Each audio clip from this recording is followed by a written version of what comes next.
오늘 봉독할 하나님의 말씀은 빌립보서 3장 7절에서 16절에 있는 말씀입니다.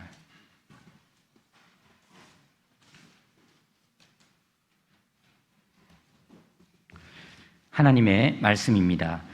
그러나 무엇이든지 내게 유익하던 것을 내가 그리스도를 위하여 다 해로 여길 뿐더러 또한 모든 것을 해로 여김은 내 주 그리스도 예수를 아는 지식이 가장 고상하기 때문이라.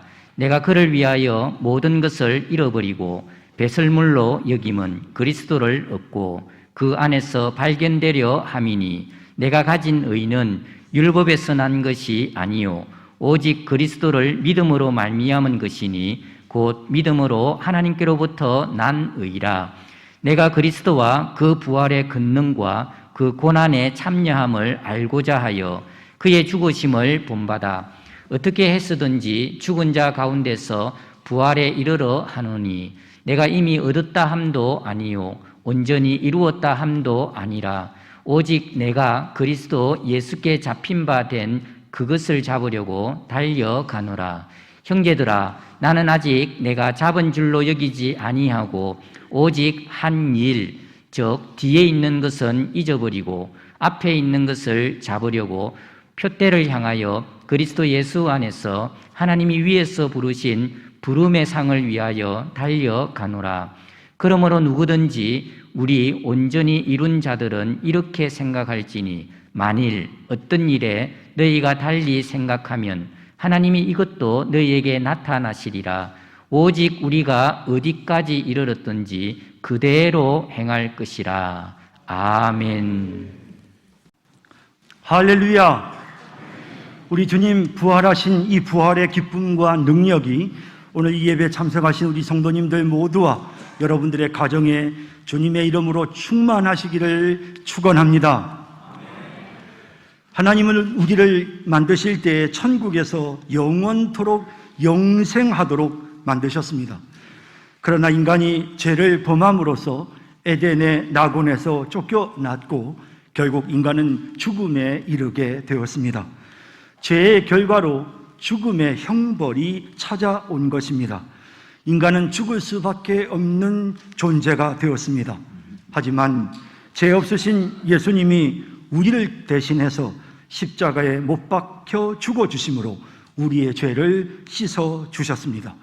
마치 구약시대의 속죄 제물처럼 예수님은 죄 없으신 분이심에도 불구하고 우리의 죄를 씻기 위해 대신 피 흘려 죽어주셨습니다. 그리고 예수님은 죽은 자 가운데서 부활하셨습니다. 예수님께서 왜 부활하셨습니까? 예수님은 부활하심으로써 자신이 우리의 죄를 속죄하실 수 있는 자격이 있는, 다시 말해 죄 없으신 하나님의 아들, 구약에 예언된 메시아시다라는 사실을 분명하게 증명해 보여주신 것입니다. 그래서 로마서 1장 4절에는 죽은 자들 가운데서 부활하사 능력으로 하나님의 아들로 선포되셨으니 곧 우리 주 예수 그리스도시니라 라고 말씀하고 있는 것입니다. 예수님이 부활하지 않으셨으면 예수님께서 우리의 죄를 속죄하실 수 있는 그런 능력의 주님이시라는 사실을 우리가 확인할 수 없었을 것입니다. 또한 예수님은 죽음의 자리에서 부활하심으로써 우리의 죄가 이제 다 용서되었다는 사실도 증명해 보여주셨습니다. 로마서 4장 25절에 예수는 우리가 범죄한 것 때문에 내 줌이 되고 또한 우리를 의롭다 하시기 위하여 살아나셨느니라 라고 말씀하십니다. 예수님이 우리의 죄를 대신해서 십자가에 못 박혀 죄를 씻어주시기 위해 대신 죽어주신 것은 알겠습니다. 하지만 예수님의 속죄의 죽음의 결과로 우리의 죄가 다 용서되었는지 용서에 실패했는지 어떻게 우리가 알 수 있습니까? 예수님이 사망의 권세를 깨뜨리시고 부활하여 살아나신 모습을 통해서 우리는 예수님이 속죄의 죽음을 이루셨고 우리의 죄를 깨끗하게 완벽하게 씻어주셨다는 사실을 확인할 수 있게 된 것입니다. 증명해 보여주신 것입니다. 재소자들이 죄값을 다 치르고 나면 감옥에서 나오는 것처럼 예수님도 죽음의 자리에서 살아나오심으로써 우리의 죄를 다 용서하셨다는 사실을 증명해 보여주신 것입니다. 또한 예수님의 십자가의 죽음은 부활을 믿는 우리들이 예수님의 부활을 뒤따르게 된다는 사실을 보여주십니다. 다시 말해 예수님이 부활을 믿는 모든 자들의 첫 열매가 되신다는 사실을 우리에게 나타내신 것입니다. 고린도전서 15장 20절에 그러나 이제 그리스도께서 죽은 자 가운데서 다시 살아나사 잠자는 자들의 첫 열매가 되셨도다 라고 말씀하고 있습니다. 이 말씀은 예수님이 첫 번째 열매이고 그리고 우리 성도들이 그 다음 열매, 그 다음 열매, 그 다음 열매, 예수를 믿는 모든 자들이 예수님을 따라서 계속해서 부활을 경험하게 된다는 것입니다. 여러분, 우리는 예수님의 뒤를 따라서 부활을 경험하게 되는데 우리 그리스도인들은 3단계의 부활을 경험하게 됩니다. 먼저는 우리가 예수님을 믿는 순간에 우리가 사실 영적으로 죽어 있었지 않습니까?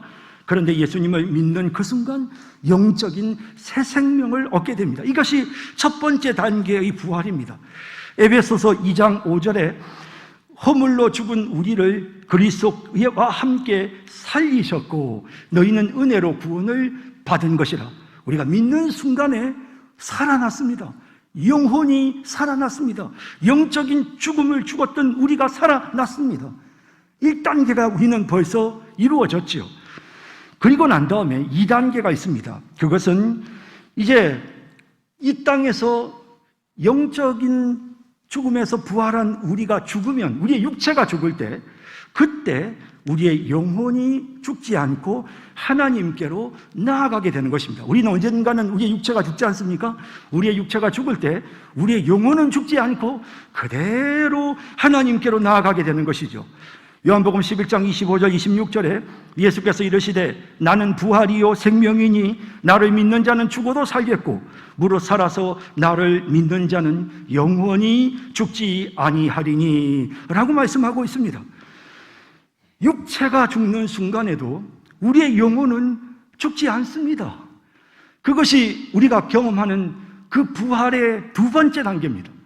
마지막 부활의 세 번째 단계는 그것은 마지막 예수님께서 재림하실 때에 이루어집니다. 이미 우리의 육체는 썩어졌습니다. 죽어서 흙이 됐습니다. 한 줌의 재가 됐습니다. 그런데 천국에 우리의 영혼만 있었는데 예수님이 부활하시는 그날 썩어있던 우리의 육체가 다시 살아나는 것입니다. 예수님이 새 하늘과 새 땅을 이루실 때 우리가 육체가 없이 영혼만 있는 존재로 새 하늘과 새 땅을 누리기를 원하지 않으시고 우리의 육체를 다시 살려내시는 것이죠. 로마서 8장 11절에 예수를 죽은 자 가운데서 살리신 이의 영이 너희 안에 거하시면 그리스도 예수를 죽은 자 가운데서 살리신 이가 너희 안에 거하시는 그의 영으로 말미암아 성령의 역사로 너희 죽을 몸도 살리시리라. 고린도전서 15장 51절 52절에 보라 내가 너희에게 비밀을 말하노니 우리가 다 잠잘 것이 아니요 마지막 나팔의 순식간에 호연이 다 변화되리니 나팔 소리가 나매 죽은 자들이 썩지 아니할 것으로 다시 살아나고 라고 말씀하고 있는 것입니다. 예수님께서 이 땅에 재림하시는 그날에 죽어있던 우리의 육체가 살아나서 죽음을 맛보지 않고 주님께로 갔던 우리의 영혼과 결합이 되어서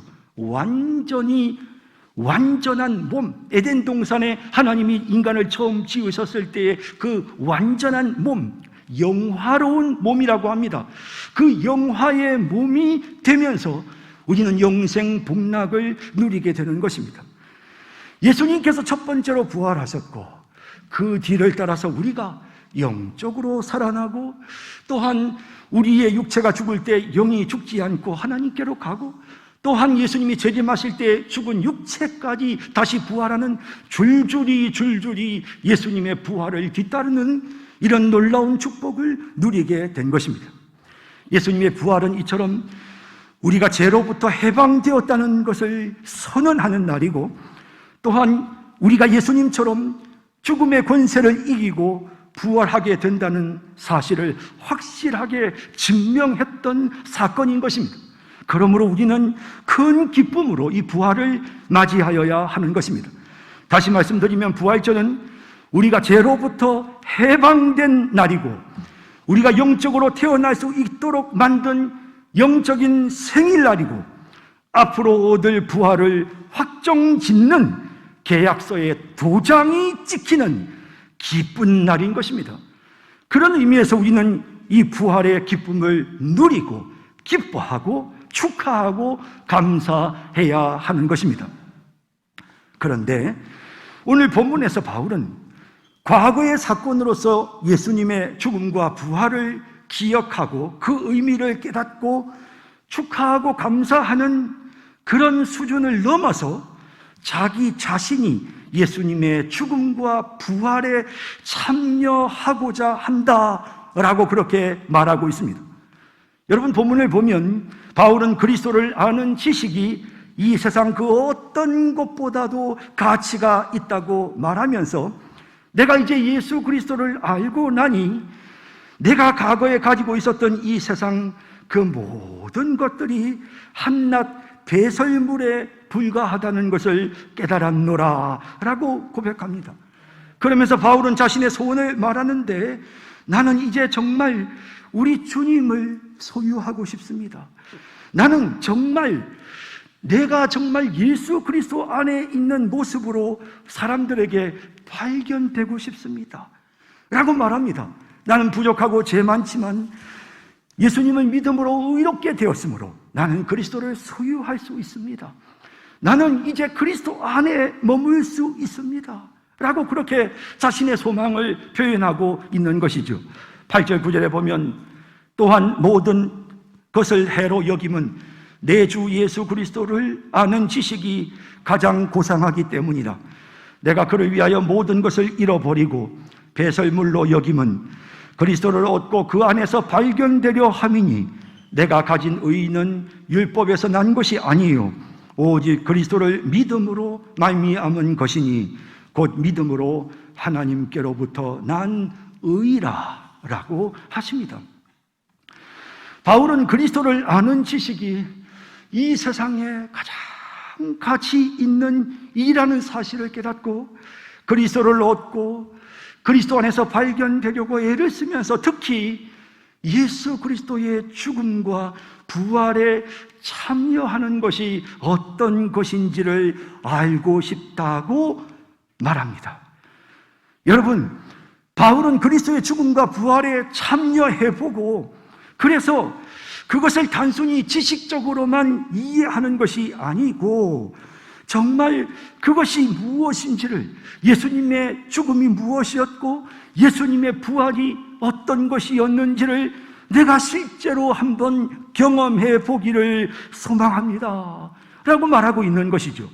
10절 11절에 내가 그리스도와 그 부활의 권능과 그 고난에 참여함을 알고자 하여 그의 죽으심을 본받아 어떻게 해서든지 죽은 자 가운데서 부활에 이르려 하노니 라고 말합니다. 부활의 권능과 그 고난에 참여하는 것이 어떤 것인지 알고 싶습니다. 내가 한번 그것을 경험해 보고 싶습니다 라고 말합니다. 그러면서 이것을 위해서 그는 최선을 다해 달려간다고 했는데요, 12절에 보면 내가 이미 얻었다 함도 아니요 온전히 이루었다 함도 아니라 오직 내가 그리스도 예수께 잡힌 바 된 그것을 잡으려고 달려가노라 라고 말하고 있는 것입니다. 자신이 예수님께 꽉 붙잡힌 것처럼 자기도 예수님을 꽉 붙잡고 싶다는 것입니다. 그뿐 아니라 그는 지금 꽉 붙잡고 싶은 것이 있는데, 그것이 바로 그리스도의 죽음과 부활입니다. 예수님을 아는 지식이 너무 고상한데 특별히 예수 그리스도의 죽음과 부활을 아는 지식을 소유하고 싶습니다. 그냥 지식적으로만 이해하는 것이 아니라 한번 경험해 보고 싶습니다 라고 말하는 것입니다. 사실 여기 잡는다라는 말은 손으로 진다는 의미도 있지만 히브리어 헬라 원어를 보면 터득한다, 깨닫는다, 완전히 이해한다라는 뜻입니다. 바울은 그리스도의 죽음과 부활에 참여해보고 진정으로 그것이 무엇인지를 한번 터득해보고 싶습니다. 제대로 알고 싶습니다. 라고 그렇게 자신의 소망을 표현하고 있는 것입니다. 우리도 마찬가지입니다. 고난주간을 보내고 오늘 아침 부활주일을 맞이하는 우리는 단순히 그리스도의 죽음과 부활의 의미를 지식적으로 이해하고 감사하는 그런 수준을 넘어서 바울의 소원처럼 그리스도의 죽음과 부활에 참여해야 하는 것입니다. 그리하여 정말 그리스도의 죽음과 부활을 우리가 한번 제대로 이해하고 깨달아야 하는 것입니다. 자, 이제 본문을 살펴보면서 우리가 그리스도의 죽음과 부활에 참여하려면 어떻게 해야 되는지를 생각해 보겠습니다. 첫째는 그리스도의 죽음과 부활을 본받아야 합니다. 이 말은 그리스도의 부활이 나의 부활이 되고 그리스도의 죽음이 나의 죽음이 되게 하겠다라는 뜻입니다. 바울은 그리스도의 죽음과 부활에 참여하기 위해 예수님의 죽으심을 그대로 본받고 예수님의 부활도 그대로 본받으려고 애를 씁니다. 10절, 11절에 내가 그리스도와 그 부활의 권능과 그 고난에 참여함을 알고자 하여 그의 죽으심을 본받아, 그의 죽으심을 본받아 어떻게 해서든지 죽은 자 가운데서 부활에 이르려 하노니라고 합니다. 그의 죽으심을 본받아, 이 본받는다라는 말은 똑같은 모양이 된다는 것입니다. 닮는다는 것입니다. 예수님이 종의 형체를 가져 사람들과 같이 되어주신 것처럼 우리도 역시 마찬가지로 그리스도를 닮아서 그리스도의 십자가의 죽음을 똑같이 경험해 보는 것입니다. 그때 우리는 그리스도의 부활도 똑같이 경험하게 되는 것입니다. 로마서 6장 4절 5절에 만일 우리가 그의 죽으심과 같은 모양으로 연합한 자가 되었으면 또한 그의 부활과 같은 모양으로 연합한 자도 되리라 하시는 것입니다. 예수님의 죽음과 부활이 우리에게 적용이 되는데 우리가 예수 믿고 거듭나고 우리가 죽을 때에 우리의 영혼이 천국에 가고 그리고 예수님이 재림하실 때 우리의 육체가 부활하는 그런 구원과에 관련된 의미로만 적용되는 것이 아니라 오늘 본문에 나오는 내용을 보면 우리의 삶 속에서 매 순간마다 계속해서 예수님의 죽음과 부활이 실현되어야 한다는 것입니다. 실제로 죽음과 부활이 우리 안에서 일어나야 된다는 것입니다. 예수님의 죽음과 부활이 날마다 우리의 삶에 실제화되어야 한다는 것입니다. 이러한 과정을 거쳐서 우리가 그리스도의 형상을 소유하게 된다는 것입니다. 자, 이게 무엇일까요? 어떻게 하라는 말입니까? 본문에서 지금 바울이 말하는 내가 그리스도의 고난에 참여하고 그리스도의 부활에 참여한다는 그 말의 의미가 구체적으로 무엇입니까? 그것은 바로 사탄의 지배를 받는 우리의 옛사람을, 우리 안에 남아있는 우리의 옛사람을 십자가에 못 박아 버리는 것입니다. 그것이 그리스도의 죽음에 참여하는 것입니다. 또한 우리 안에 옛사람이 죽고 우리 안에서 그리스도 안에 의로운 자의 모습인 새 사람, 예수 그리스도를 닮은 새 사람의 모습이 우리에게 살아나는 것입니다. 그것이 바로 그리스도의 부활이 우리 안에 실현되는 것입니다. 우리가 그리스도의 부활을 참여하는 방법이 바로 그것이라고 말하고 있는 것입니다. 우리는 사탄의 지배를 받는 우리의 옛사람을 십자가에 못 박아야 하고 반면에 그리스도 안에서 새 사람을 취해야 합니다. 이런 과정이 우리 안에서 반복되면서 재현되면서 이것이 우리의 삶 속에 계속해서 실현되면서 우리의 옛사람은 서서히 죽어가고 거기에 비례해서 우리의 새 사람은 서서히 살아나게 되는 것입니다. 바울은 에베소 4장 22절에서 24절에 이렇게 표현했습니다. 너희는 유혹의 욕심을 따라 썩어져가는 구습을 따르는 옛사람을 벗어버리고 오직 너희의 심령이 새롭게 되어 하나님을 따라 의와 진리의 거룩함으로 지으심을 받은 새 사람을 입으라. 이것이 바로 예수와 함께 죽고 예수와 함께 사는 삶인 것입니다. 이것을 고린도후서 4장 10절은 이렇게 표현합니다. 우리가 항상 예수의 죽음을 몸에 짊어지면 예수의 생명이 또한 우리 몸에 나타나게 하려 함이라. 그리스도의 죽음이 나의 죽음이 되고 그리스도의 부활이 나의 부활이 되어야 합니다.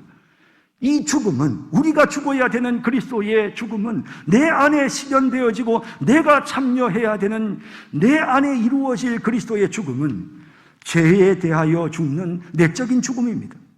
베드로전서 2장 24절에 친히 나무에 달려 그 몸으로 우리 죄를 담당하셨으니 이는 우리로 죄에 대하여는 죽고 의에 대하여는 살게 하려 하심이라고 명확히 말씀하고 있는 것입니다. 죄를 짓는 옛사람을 십자가에 못 박아버리고 의롭게 사는 새 사람의 모습으로 우리는 새롭게 출발해야 하는 것입니다. 이것이 어떤 것인지를 로마서 6장 10절에서부터 13절까지의 아주 구체적으로 우리에게 말씀하고 있습니다.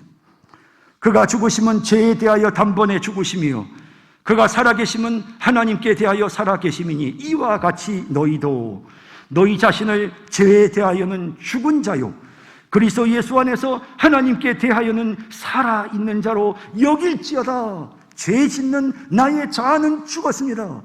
이제 나는 내 안에 살아있는 내 새로운 자아는 오직 하나님을 향하여만 살아있습니다.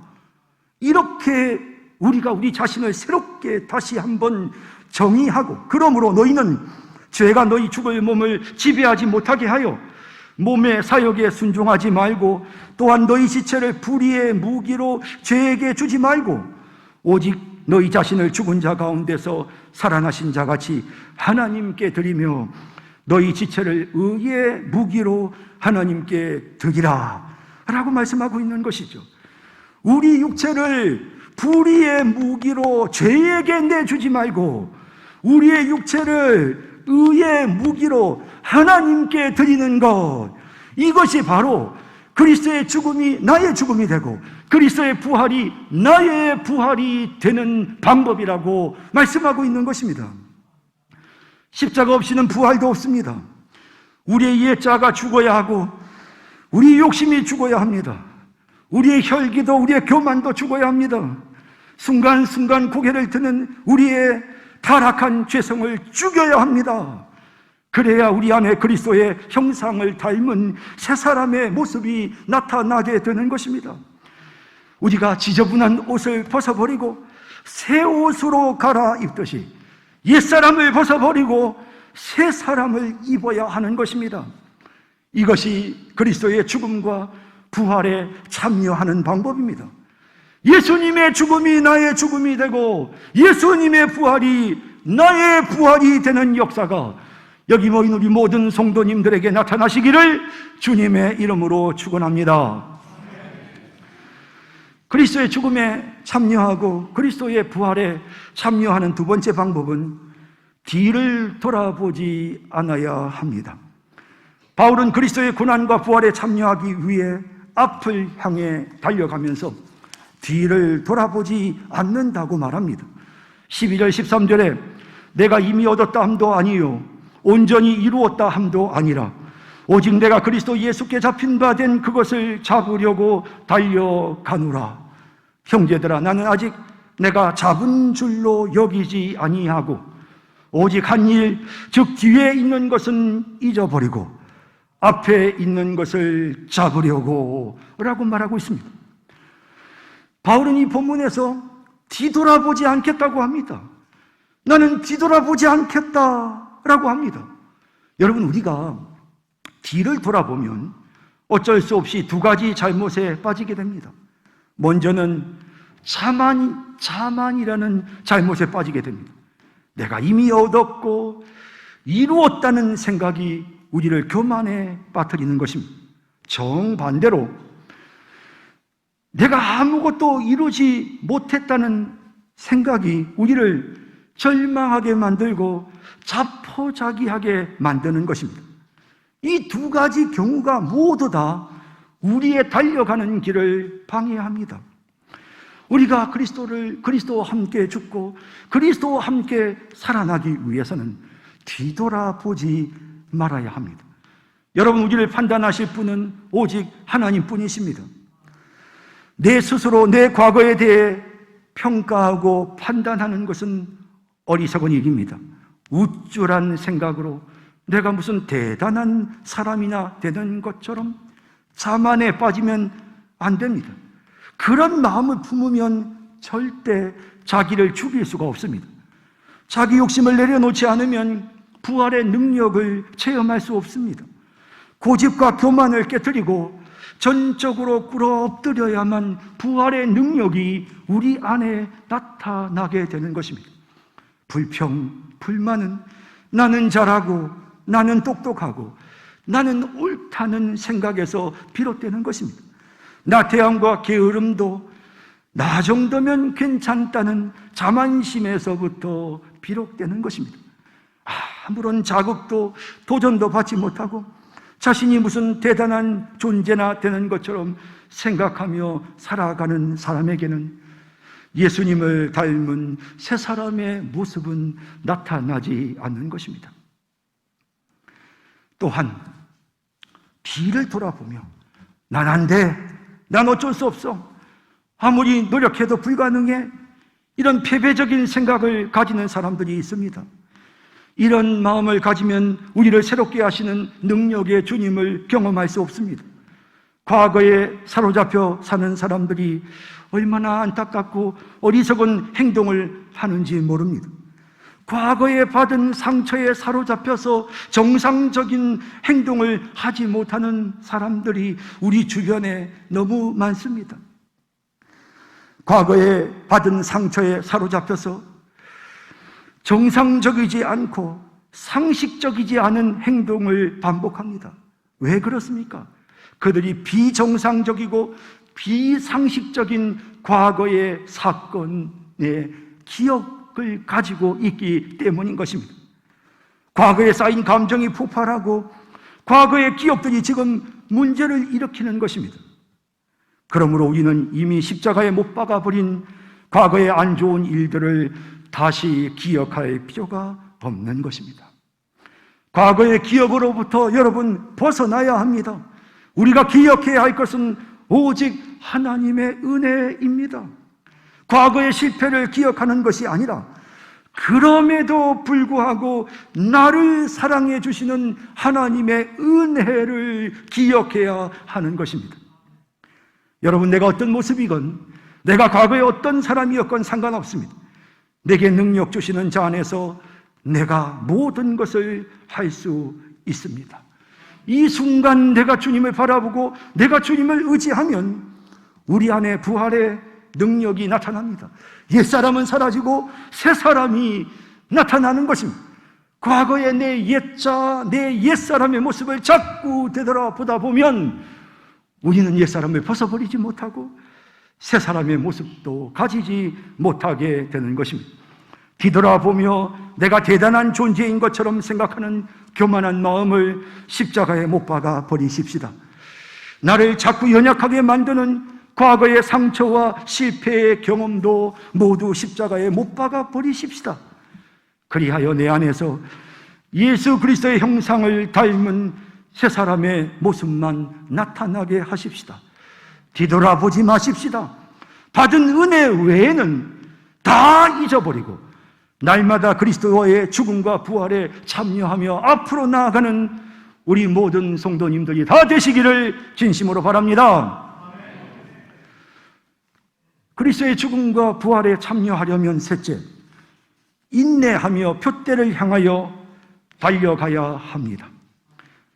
멈추지 말아야 된다는 것입니다. 내 삶 속에 옛사람을 십자가에 못 박고 그리스도의 형상을 닮은 새 사람의 모습이 부활하는 이 일을 우리는 멈추지 말고 계속 진행해야 하는 것입니다. 13절 14절에 오직 한 일 즉 뒤에 있는 것은 잊어버리고 앞에 있는 것을 잡으려고 표대를 향하여 그리스도 예수 안에서 하나님이 위에서 부르신 부름의 상을 위하여 달려가노라 라고 말씀하고 있습니다. 이어지는 15절과 16절도 역시 마찬가지입니다. 지금 너희가 어떤 수준에 있든지 그런 거 따지지 말고 계속해서 달려가라.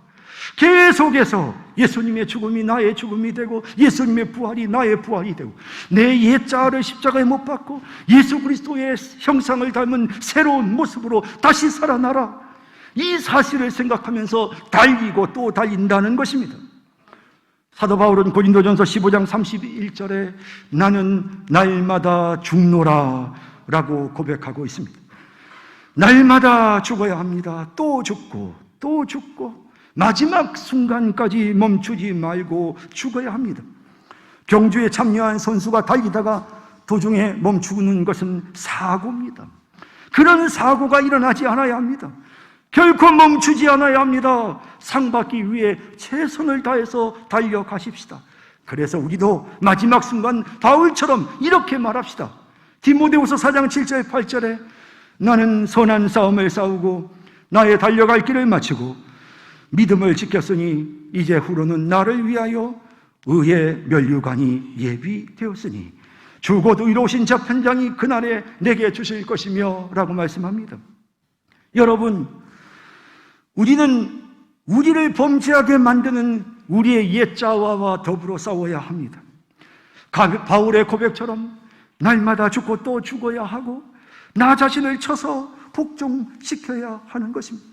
순간순간마다 우리 내면의 타락한 죄성이 고개를 들고 올 때마다 우리는 싸우고 또 싸워야 합니다. 이것이 선한 싸움입니다. 이 싸움은 참 길고도 길며 지루한 싸움이지만 우리는 마지막 순간까지 이 싸움을 계속해야 합니다. 성경이 얼마나 인내를 강조하는지 모릅니다. 히브리서 12장 1절에도 모든 무거운 것과 얽매이기 쉬운 죄를 벗어버리고 인내로서 우리 앞에 당한 경주를 하며 라고 말씀하십니다. 오죽하면 히브리서 전체의 주제가 바로 인내입니다. 이 말씀처럼 마지막까지 달리고 또 달리고 달려야 합니다. 예수님의 죽음이 나의 죽음이 되고 예수님의 부활이 나의 부활이 되도록 우리 주님 다시 오시는 그날까지 달리고 또 달려야 하는 것입니다. 이제 코로나가 끝이 보이기 시작했습니다. 2년 4개월 동안 우리는 어쩔 수 없이 멈출 수밖에 없었습니다. 쉬어보니까 길게 쉬는 게 별로 도움이 되지 않는다는 것을 알 것 같습니다. 어쨌든 우리 그동안 참 잘 쉬었습니다. 하지만 이제는 새롭게 시작해야 될 때입니다. 가만히 우리 자신을 살펴보니 그동안 쉬어서 그런지 새롭게 시작할 수 있는 힘도 새로 생긴 것 같습니다. 여러분, 우리 다시 힘차게 새 출발합시다. 우리 이전보다 더 열심히 달립시다. 나태하고 게으르고 연약하고 고집부리는 우리의 옛사람의 모습은 이제 십자가에 다 못 박아버리고 예수 그리스도의 형상을 닮은 사랑과 평화와 기쁨이 넘치는 거룩한 새 사람의 모습으로 우리 모두 새 출발하십시다. 마지막 순간까지 계속해서 달리고 또 달려서 그리스도의 죽음과 부활에 참여한 자가 되고 주님의 심판대 앞에서 큰 상을 받는 우리 모든 성도님들이 다 되시기를 주님의 이름으로 축원합니다. 사랑의 주님, 은혜를 감사드립니다. 오늘 이 시간 우리는 정말 그리스도의 죽음이 나의 죽음이 되고 그리스도의 부활이 나의 부활이 되는 이 은혜로운 역사를 경험해야 된다는 중요한 사실을 깨닫습니다. 주님, 이제 고난주간을 보내고 부활의 아침을 맞이한 우리 성도들, 바울처럼 마음에 결단하게 하여 주옵소서. 선한 싸움을 싸우게 해주소서. 힘들고 힘든 지친 걸음이지만 담대히 그 길을 걸어가게 해주시고 우리 주님이 지셨던 그 십자가를 생각하며 참고 인내하며 우리의 옛사람을 십자가에 못 박고 또 못 박고, 그것이 우리 안에서 나타날 때마다 또 못 박고 또 못 박으면서 예수님의 새로운 모습으로, 새 사람의 모습으로 새 출발하는 우리 모든 성도들이 되게 하여 주옵소서. 주님, 이제 우리는 거룩한 성찬 예식을 거행하고자 합니다. 하나님께서 우리에게 은혜를 주시려고 이 귀한 예식을 제정하셨습니다. 이제 우리는 주님의 명령에 순종하여 이 거룩한 예식을 행하고자 합니다. 주님, 이 예식 중에 우리 주님께서 임재하여 주시며 이 예식을 통해 하나님을 만나게 하시고 오늘 우리 성도들이 정말 은혜를 받을 수 있는 귀한 시간이 되게 하옵소서. 이 떡을 받아 먹고 이 잔을 받아 마실 때 형식적인 예식으로 그치지 않게 하여 주시며 우리 주님 임재하소서. 우리 성도들과 하나가 되어 주옵소서. 우리 성도들의 모든 허물과 죄를 씻어 주시고 힘을 주셔서 새 출발할 수 있도록 우리 주님 능력을 더하여 주옵소서. 은혜롭고 귀한 성찬 예식 되기를 간절히 소원하오며 예수님의 이름으로 기도드립니다. 아멘.